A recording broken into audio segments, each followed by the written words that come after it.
की, भारत माता की।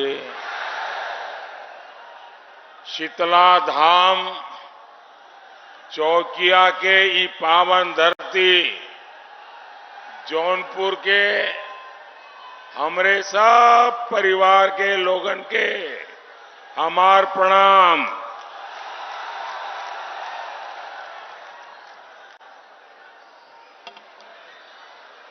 आपका ये आशीर्वाद,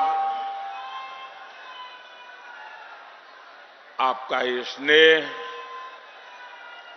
ये दिखाता है कि यूपी में इंडी गठबंधन वालों के लिए एक सीट भी जीतना मुश्किल कर दिया है आप लोगों ने।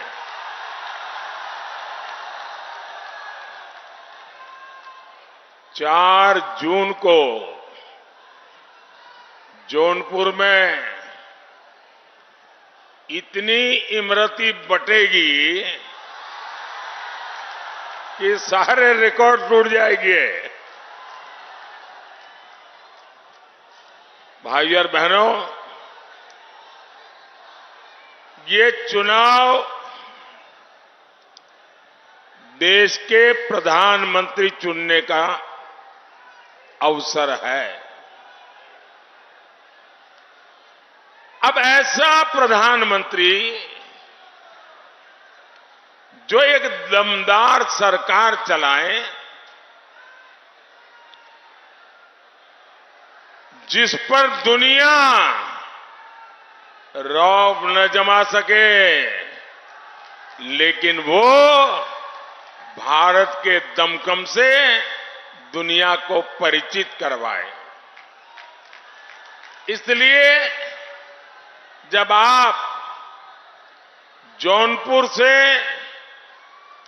हमारे कृपाशंकर जी को वोट देते हैं, मछली शहर से बीपी सरोज जी को वोट देते हैं, तो आपका वोट दमदार सरकार बनाता है। आप इनको जो वोट देंगे वो वोट सीधा सीधा मोदी के खाते में जाएगा। बैठिए भैया, बैठिए सरोज जी। और दमदार सरकार कैसे काम करती है, ये आपने काशी में देखा है। ये आप अयोध्या में होते देख रहे हैं। पहले लोग विकास की बातें करते थे तो चर्चा कभी दिल्ली की होती थी, कभी मुंबई की होती थी। अब देश और दुनिया काशी की भी चर्चा करता है, अयोध्या की भी चर्चा करता है।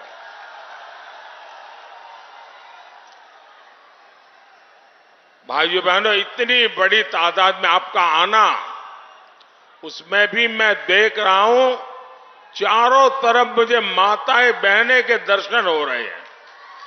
ये मेरा बड़ा सौभाग्य है कि इतनी बड़ी मात्रा में माताएं बहनें इस लोकतंत्र के उत्सव को मना रही है, उसका नेतृत्व कर रही है।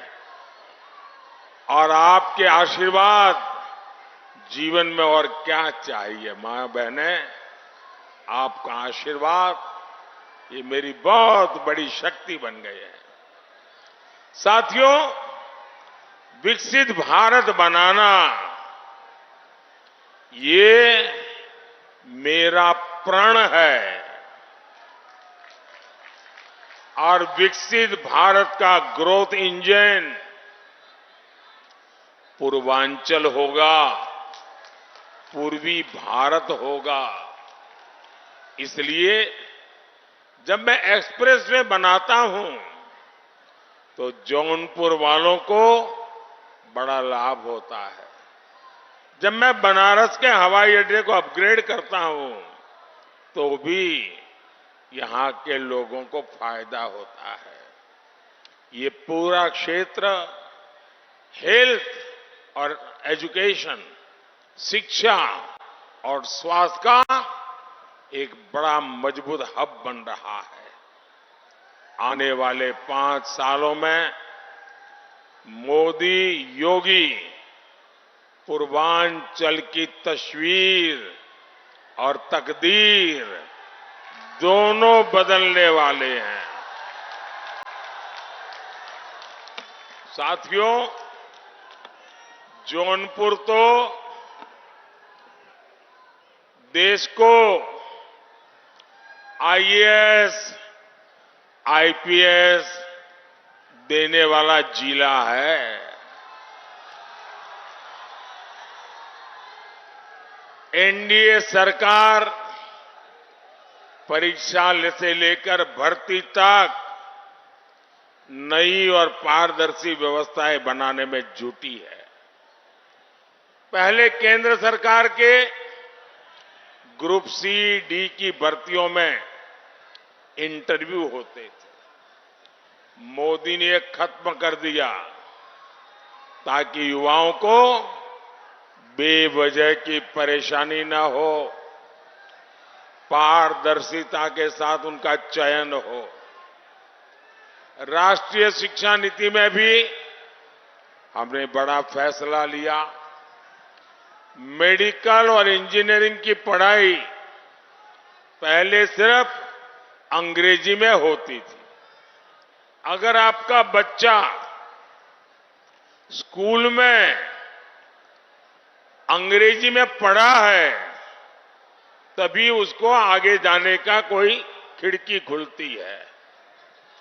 अब मुझे बताइए भाई, एक गरीब मां का बेटा, गरीब मां की बेटी बच्चे को अंग्रेजी पढ़ाने कहां जाएगी? अंग्रेजी पढ़ाने के पैसे कहां से लाएगी? तो क्या मेरा दलित का बेटा डॉक्टर नहीं बनेगा क्या? मेरे पिछड़े का बच्चा डॉक्टर नहीं बनेगा क्या? और इसलिए भाइयों बहनों, मैंने तय कर लिया, अब डॉक्टर बनना है, इंजीनियर बनना है तो आप अपने गांव की भाषा में पढ़ करके आएंगे तो भी डॉक्टर बनेंगे, इंजीनियर बनेंगे। अब गरीब मां का बेटा भी डॉक्टर बनेगा, गरीब मां की बेटी भी डॉक्टर बनेगी, इंजीनियर बनेगी। अब हमने हिंदी में पढ़ाई और हिंदी में परीक्षा, ये रास्ता खोल दिया है। लेकिन आप जानते हैं, कांग्रेस और इंडी गठबंधन इसका भी विरोध करते हैं। ये लोग आपके बच्चों का उज्जवल भविष्य नहीं चाहते। साथियों, भाजपा युवाओं की आकांक्षाओं को समझती है, उनके लिए काम करती है। ये भाजपा है जिसने मेडिकल की परीक्षा में ओबीसी आरक्षण लागू किया। हमने सामान्य वर्ग के गरीबों को भी 10% आरक्षण दिया। पेपर लीक माफिया के खिलाफ सख्त कानून की मोदी सरकार ने बनाया है। ये हमारी सरकार है जो हर जिले में मेडिकल कॉलेज बना रही है।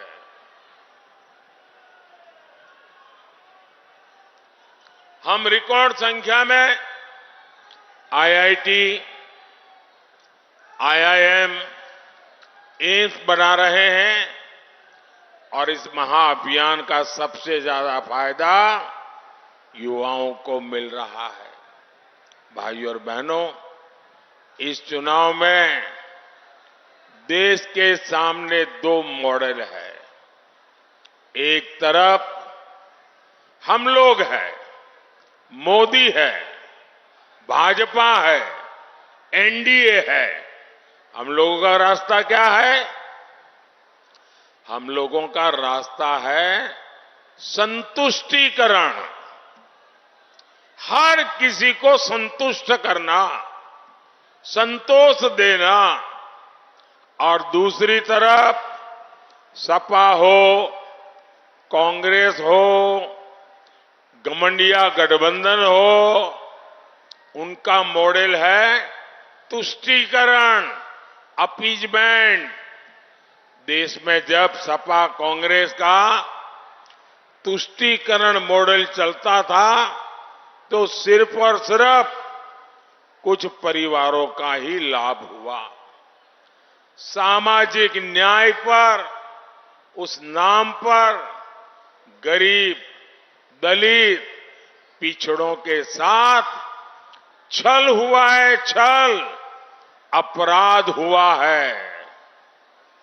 कच्चे घर, गंदा पानी, खुले में शौच, न जाने कितने अपमान, बिजली, गैस का अभाव। जरा कोई इस बच्चे से फोटो ले लीजिए। उस बच्चे को इतने प्यार से आया है। बेटे थोड़े आगे आ जाओ तुम। बेटा आगे आ जाओ थोड़ा। जरा एसपीजी वाले आप उसको बेचारे को परेशान मत करो। देखिए कितना बढ़िया स्केच बना के लाया है। वाह, खुद बनाते हो बेटा? खुद बनाते हो? हैं? तो अच्छा, पीछे तुम्हारा नाम लिखा है? पीछे तुम्हारा नाम पता लिखा है? हाँ, तो मैं चिट्ठी लिखूंगा तुझे।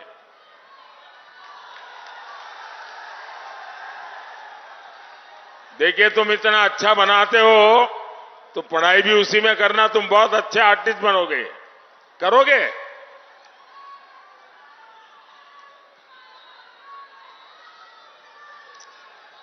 साथियों, गरीब को कैसे अभाव में जीना पड़ता था। बिजली नहीं, गैस के चूल्हे का तो सवाल नहीं, राशन नहीं, अस्पताल में इलाज नहीं, नौजवान के लिए पलायन करने के सिवाय कोई चारा नहीं। और वो वहां जहां जाते थे वहां भी चैन से नहीं रह सकते थे। उनकी पीठ पीछे यहां दबंग, माफिया घर और जमीन पर कब्जा कर लेते थे। जब वापिस आते तो घरों पर कोई और बैठ जाता था। भाइयों बहनों, मोदी के संतुष्टिकरण, सेटिस्फैक्शन, संतोष वाला मॉडल ने ये स्थिति बदल दी है। यूपी में भाजपा ने जमीन माफिया, ये जो उद्योग चल रहा था ना, जमीन माफिया की कमर तोड़ दी है, कमर।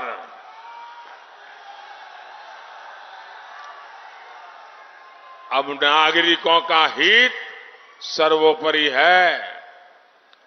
जो जौनपुर में राशन कार्ड बना है, अब उसी पर मुंबई जाओ, सूरत जाओ, हैदराबाद जाओ, मुफ्त राशन उस पर मिल जाएगा। क्योंकि मोदी ने one nation one ration card लागू कर दिया है। यहां यूपी में 50 लाख पक्के घर लाभार्थियों को मिल चुके हैं। इसमें से 1 लाख घर यहीं ये जौनपुर जिले में मिले हैं। अब 1 लाख घर एक जिले में, मुझे बताइए, हर मां मोदी को आशीर्वाद देगी कि नहीं देगी? देगी कि नहीं देगी? फिर ये ईवीएम करके चिल्लाते हैं, अरे इनको मालूम नहीं है ये ईवीएम का खेल नहीं है, ये हर मां बहन के आशीर्वाद है जिसको रहने के लिए पक्का घर मिला है। और मुझे कभी कभी मौका मिल जाता है तो मैं इन लाभार्थियों के घर में जाके देखता हूं। इनमें शौचालय, नल से जल, बिजली, सस्ता सिलेंडर, ये सारी सुविधाएं घर के साथ होती हैं। सिर्फ चार दीवारें नहीं, घर यानी पक्का घर। और ज्यादातर घर, हमारे समाज का रिवाज कैसा है, मेरी माताएं बहनों को जरूर बता देना, मेरी ये बात जरूर बता देंगे आप लोग। हमारे यहां परंपरा क्या थी, घर है तो पति के नाम। ये क्या बढ़िया मोदी योगी बना लाए हो भाई। और ये मोदी तो इतना सुंदर लग रहा है, क्या बढ़िया मेकअप किया है भाई, और हाथ भी बढ़िया। वाह, दोनों मोदी योगी बन के आ गए।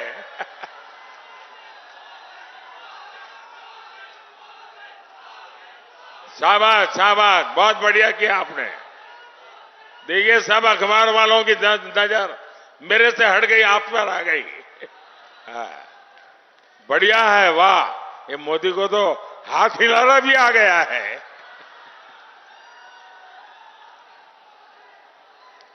अच्छा माताएं बहनें सुनिए, भाई उन बच्चों को बिठाइए, परेशान मत कीजिए, मैं उनका बहुत आभारी हूं। देखिए हमारे समाज में कैसा रहा, घर है तो मालिक कौन, कोई पति या पुत्र।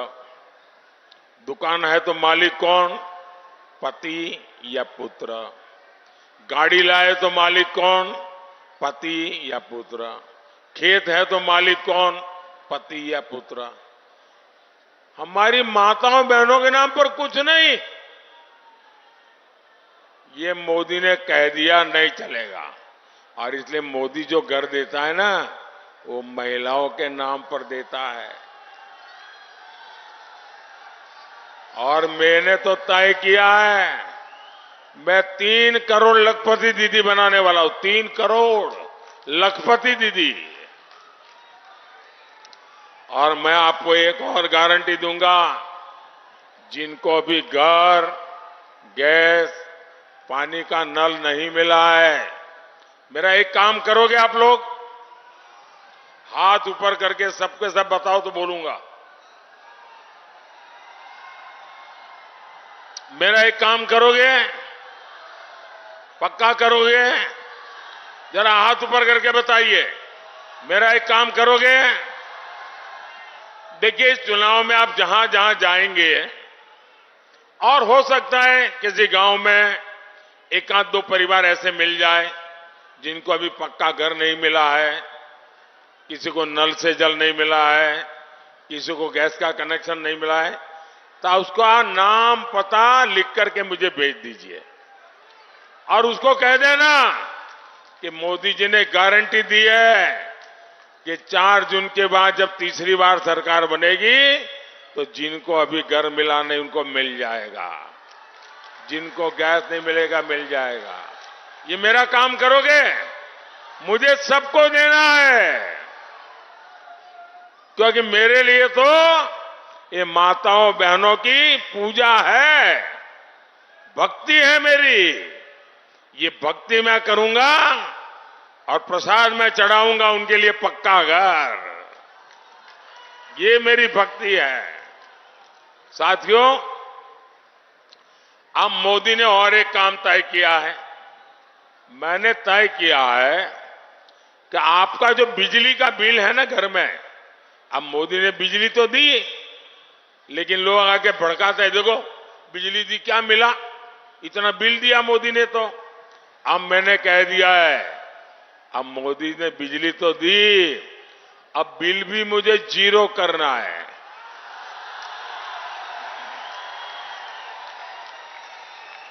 बिजली का बिल 0। इतना ही नहीं, आप बिजली पैदा भी करेंगे और घर के काम की बिजली के अतिरिक्त जो बिजली होगी वो सरकार खरीद करके आपको कमाई भी होगी। ये पीएम सूर्यघर योजना के तहत होगा। मोदी की एक और गारंटी आपके परिवार की बचत बढ़ाने वाली है। अब देखिए, हर परिवार में बुजुर्ग लोग होते हैं, 70 वर्ष से ऊपर के आयु के माता पिता, दादा दादी, चाचा चाची, नाना नानी, कोई न कोई तो होता ही है। और 70 साल हो जाते हैं तो छोटी मोटी बीमारी भी आ जाती है। अब जो बेटा और बेटी कमाते हैं, उनके सामने एक तरफ खुद का रोजमर्रा की जिंदगी, दूसरी तरफ बच्चों का भविष्य और ऊपर से बुजुर्ग माता पिता की जिम्मेवारी। और उसमें भी अगर कोई बीमारी आ गई तो वो परिवार बेचारा तबाह हो जाता है।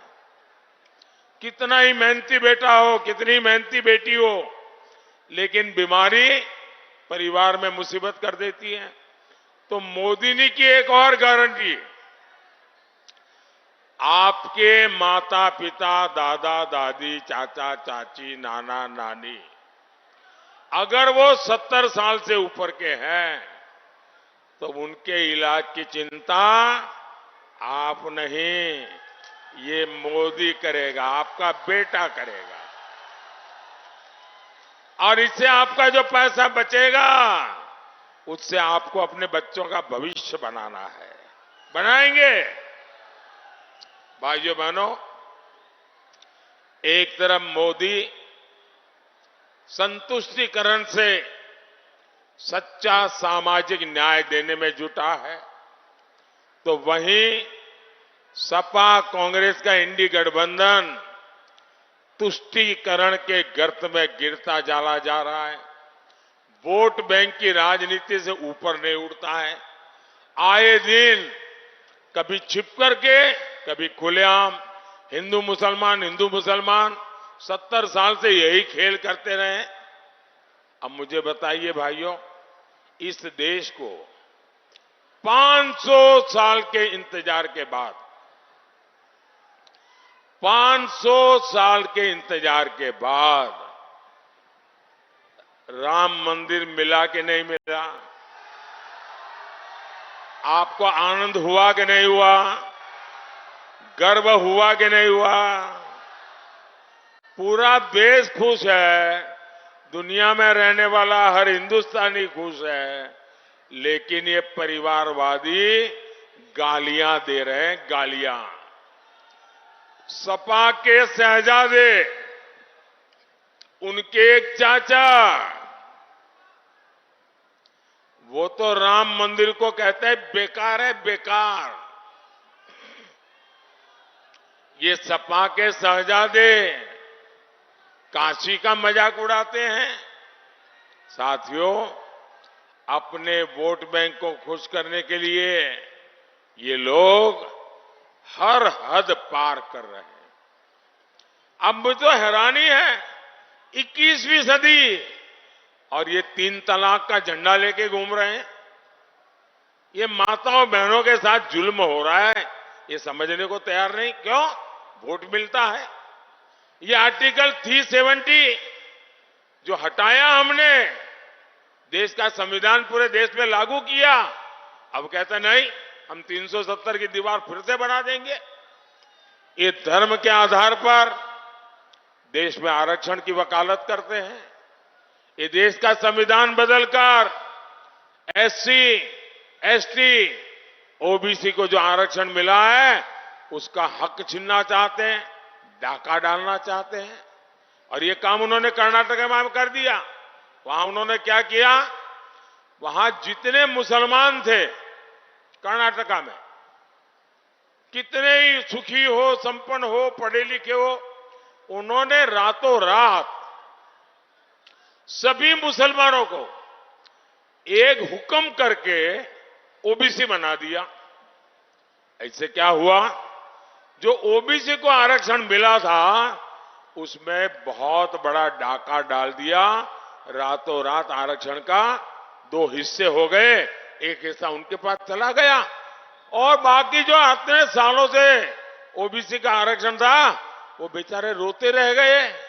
और ये पूरा मॉडल पूरे देश में लागू करना चाहते हैं। भाइयों बहनों, मैं भी आप ही के बीच में से निकला हूं। क्या मेरे जीते जी ये कर पाएंगे क्या? मेरे जीते जी ये ओबीसी का आरक्षण छीन पाएंगे क्या? मेरे जीते जी ये एससी का आरक्षण छीन पाएंगे क्या?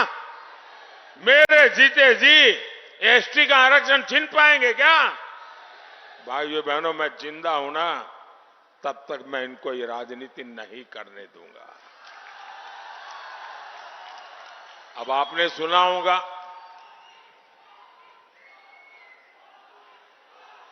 एक कांग्रेस वाले